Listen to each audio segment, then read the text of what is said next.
Hey guys, so just wanted to make this goodbye video. We're going to be retiring for now the DS Lite with the broken hinge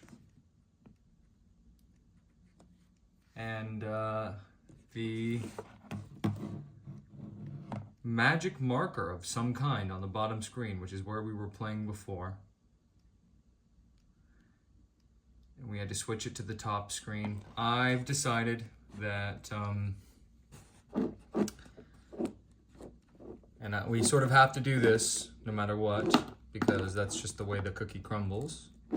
We're gonna have to do the rest of this series on, I want to do the rest of the series on original hardware. You can see it's 7.8. I'm gonna get this. I'm potentially gonna fix this. Somebody. I'm serious. When I was sleeping, somebody marked up my DS, man, with a permanent marker. It's crazy. But yeah, I just wanted to show you guys my DS Lite one more time. We're gonna watch the intro one more time. We'll play one last episode on this device, and then we're gonna say Sayōnara to it. For now, we will need it back eventually. But yeah, just to prove to everybody here, permanent marker. I mean, who would do that? While I was sleeping. From the Jigglypuff singing. So guys, this is the last time we are going to load this up on this device for a while, if not ever. So let's listen to the intro and watch the visuals of the game one last time all together here on this fine July summer day. We're gonna pick up right where we left off shortly. Hold on to your butts. You can see it's a real crash bang wallop type of job here. So go down and start it one last time. We'll watch the intro again.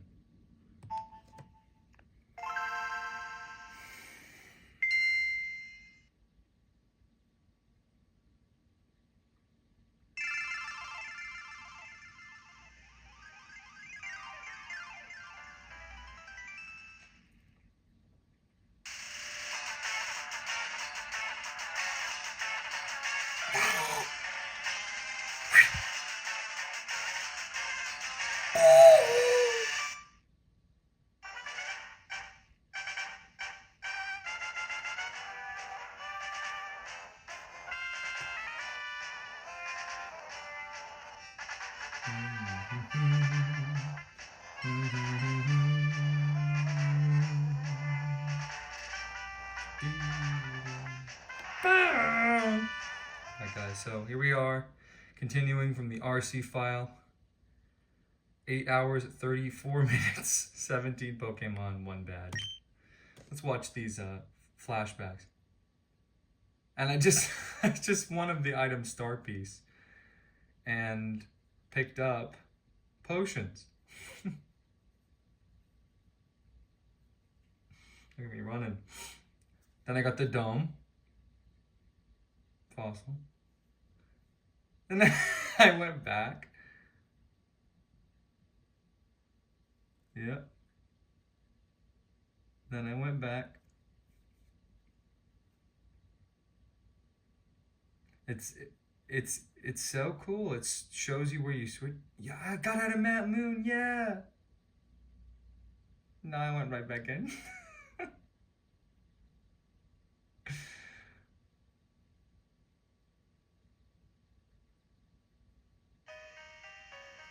Hey guys, welcome back to Red Shadow Games. We worked real hard to get through this mountain, and now we're gonna leave. Let's see what's on the other side. Oh, another part of the cave. So yeah, here we are on the other side of Route 4. It's kind of cut in half by the mountain, and here we are. Let's see if this sign says it. Gotta be real careful. So, I just wanted to briefly touch on, I feel much better now being out of that cave, by the way. Can we all take a deep breath? We can put the Mount Moon Madness behind us. You know, we can finally breathe easy. Everyone calm down, just breathe. Because I think the Mount Moon Madness has subsided, the Mount Moon Mania.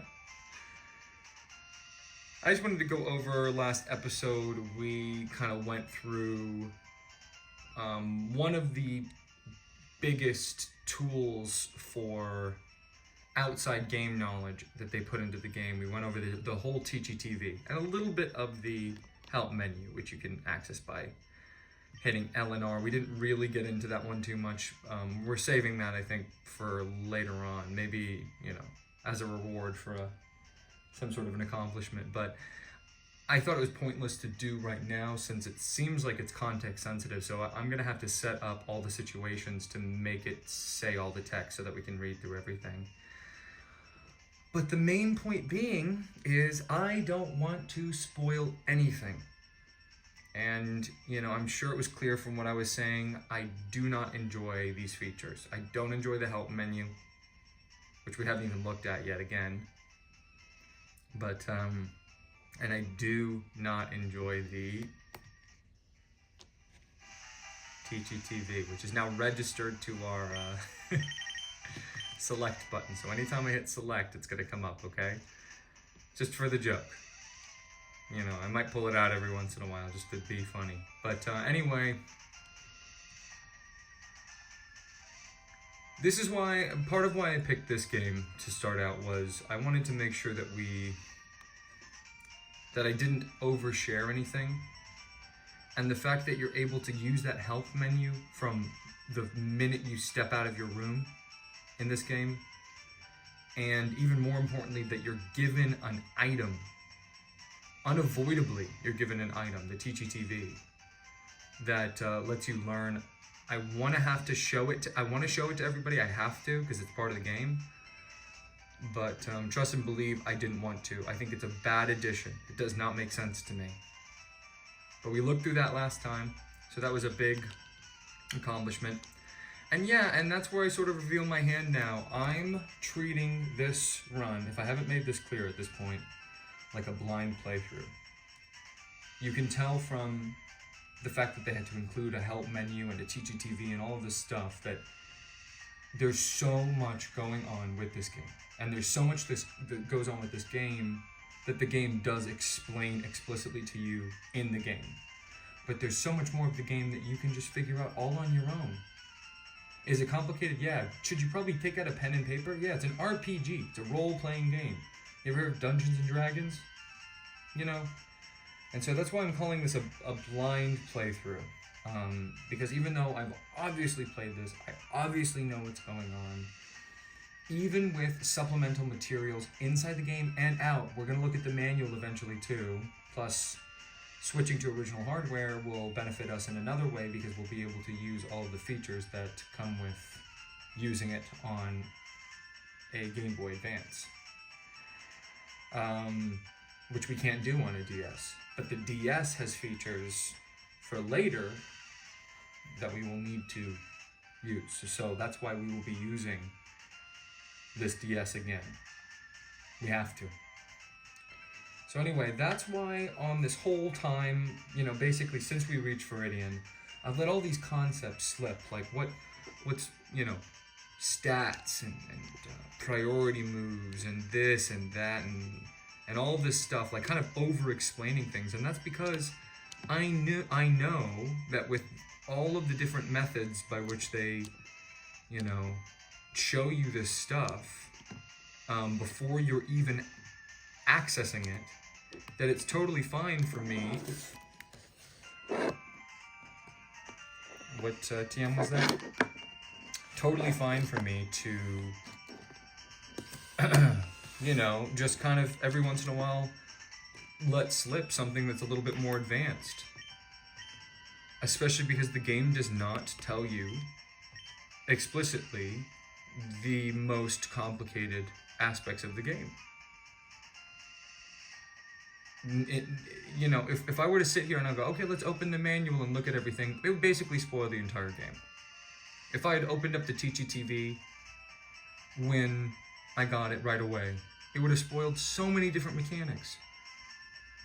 If I open up the help menu, it's just gonna explain and with blue and white text, it's gonna you know, blue screen, white text. It's gonna just explain, yeah, here's this, here's that, here's that. That's not what I want to do. What I want to do is, on my own laurels, get through this game.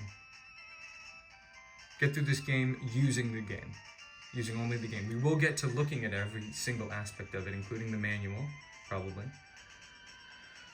But insofar as I have this game and this file, what is it exactly that I can do? What is the level of completion that I'm able to purport?